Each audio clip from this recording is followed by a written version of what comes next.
Hi guys, what are we gonna do today? We're gonna make this cute birdie break board. Let's get started. So the first thing I did is I got a piece of wood that I wanted to put my project on. And I am just gonna use this, and you could use any size, shape, whatever you would like. You could even just put it on a canvas board or whatever you would like. This was actually just a cedar board that you could place food on to put on your grill. And I had a bunch of these, so I thought, oh, this is a really fun size for this project. So you could really use anything you've got. What I'm gonna use for the background of this project is I'm just gonna collage different shades of book paper on here. I've done this on a few other videos, so you can also see how I've done it in different ways. And I've just taken different shades and I've ripped them apart and made them different sizes, and I'm just going to collage them on this board.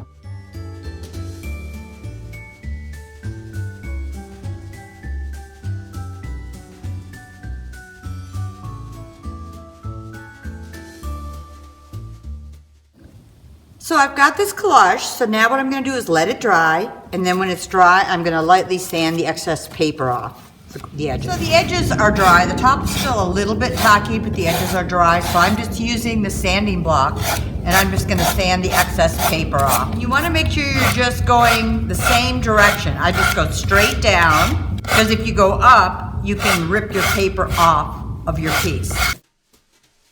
So I'm going to do my teacup. I'm going to be cutting 4 teacups.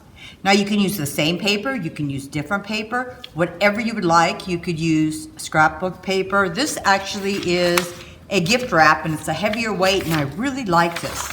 I'm going to do all 4 out of this.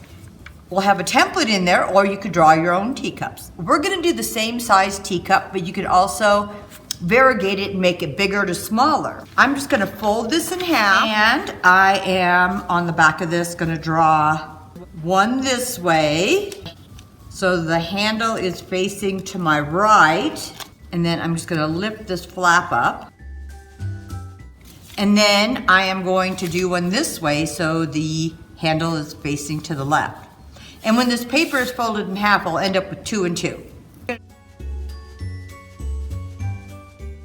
So now what we're gonna do is just cut these out. So I'm cutting through both layers. So first I'm cutting around the outside edge, and then at the bottom of your teacup, to make this easy, you can just cut straight up and all around this hole. Because you're gonna be decoupaging this down, so you'll never know that that handle was cut. And that makes that much easier. And then you're also gonna cut from here to about here. So you're gonna cut the slit you drew, and when you start layering your teacups, if you need a little more room, you can make the slit just a little bit longer there. So cut all 4 of these out. So I've got these 4 cut, and what I'm gonna do is just ink the edges a bit right now.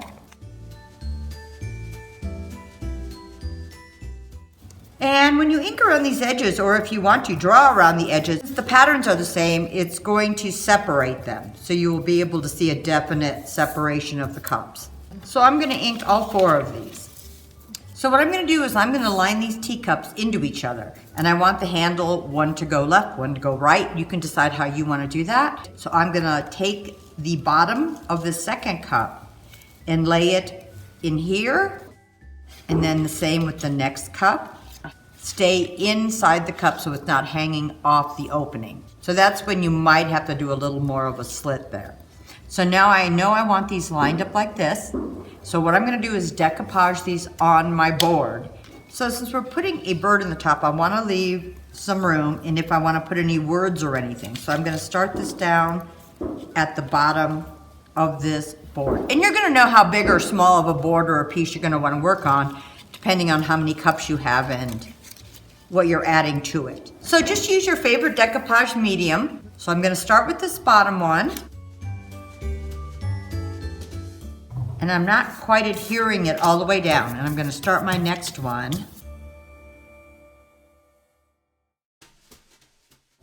And then when I've got it lined up, I can lay it all the way down. And I kind of liked my cups, the edge kind of tipping forward and the handle tipping back. But you can decide which way you like it.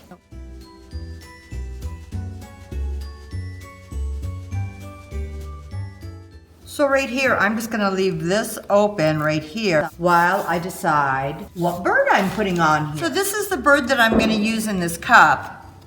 And I'm not worried too much about the legs because I know that that is going to be in the cup. And I'm just going to cut around him. So you just need to fussy cut around your bird. And then I'm going to antique the edges. You can get images for birds almost anywhere, whether it's on the internet, bird books, digitals. There are so many places out there, but even you may just have some books around that you're not using that have beautiful birds in them.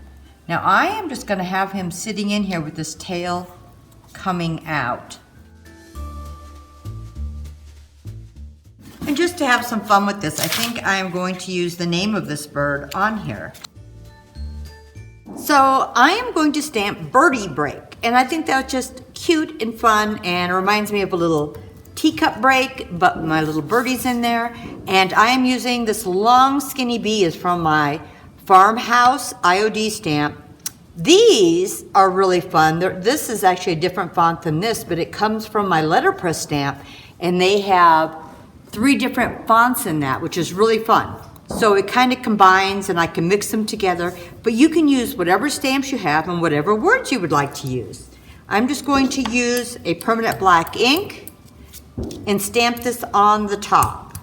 You could do it all in one piece, but I'm using so many of the same letters over and over, I decided I would just do each one singly. So I'm going to stamp my eye and my other small letters, but I'm going to do it across the top so you really get to see your bird and it doesn't interfere with your bird.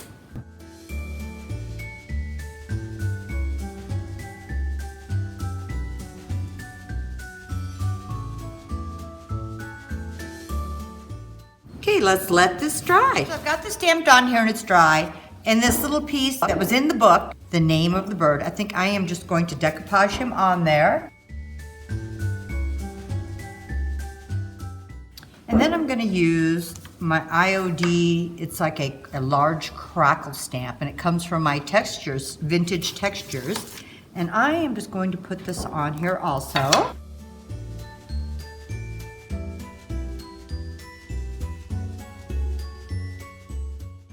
I'm going to use my antiquing around the edges of this board. And this is Vintage Photo Distress ink. And then when I put my sealer on, it's also going to move a lot of this distressing around. This distressing oxide is a little bit different. It's different than just regular ink. When you put water on, it moves it and it gives you a little bit different effect than you would get just with a solid ink on there. The last thing I'm going to do is I'm going to use my Stabilo pencil. And this is a pencil you can use on paper, glass, plastic, metal. And also when you put water on it, it spreads. I am just going to go carefully around the top of these teacups, and it's going, since I used the same paper for each cup, I want there to be a little definition in between them. And then when you add a little water to this, it moves the pencil.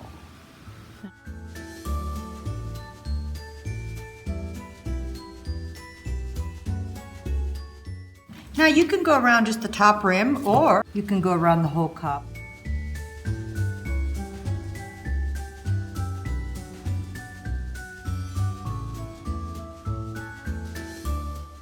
So now what I'm going to do is I am just going to put my sealer on this. So I'm going to use my Minwax polyacrylic, and this is a crystal clear, and you can use whatever your favorite sealer is.